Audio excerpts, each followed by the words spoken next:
আমরা আজকে শহীদ ওসমান হাদির মামলায় এজাহারকারী পক্ষে আজকে আমরা অ্যাপিয়ার করেছি 3 জন আইনজীবী আমাদেরকে নিযুক্ত করা হয়েছে রাষ্ট্রপক্ষকে সহায়তা করার জন্য। আমরা আজকে এসেছি কোর্টে, আমাদের রাষ্ট্রপক্ষকে সহায়তা করার জন্য অ্যাপ্লিকেশন দিয়েছি, কোর্ট এটা মঞ্জুর করেছেন। এইটাতে চার্জশিট দাখিল করা হয়েছে, আপনারা জানেন। এই চার্জশিটটা আমরা এখন স্টাডি করব।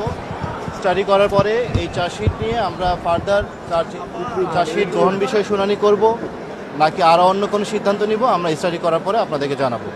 পরবর্তী তারিখটা কবে দিবেন? আগামী তারিখ 15 তারিখে দেওয়া হয়েছে, আগামী বৃহস্পতিবার। ওই দিন কি চার্জশিট গ্রহণযোগ্য বিষয় শুনানি নাকি? হ্যাঁ, চার্জশিট গ্রহণযোগ্যতা বিষয়ে শুনানি হবে। আপনারা কি এই মামলায় নারাজি দিবেন কিনা এই বিষয়ে কোনো? এ ব্যাপারে আমরা ফাইল স্টাডি করব, তারপরে আমরা সিদ্ধান্ত নিব।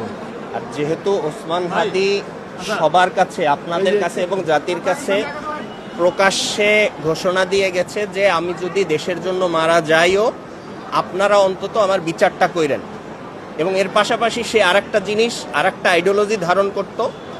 তার টোটাল আন্দোলনের ইয়ে ছিল যে তার শত্রুর জন্য যেন ইনসাফ করা হয়। সো এখানে টোটাল 17 জন আসামি অ্যারেস্ট হয়েছে, এর মধ্যে 9 জন 164-এর জবানবন্দি দিয়েছে। তো 11 জন টোটাল আসামি।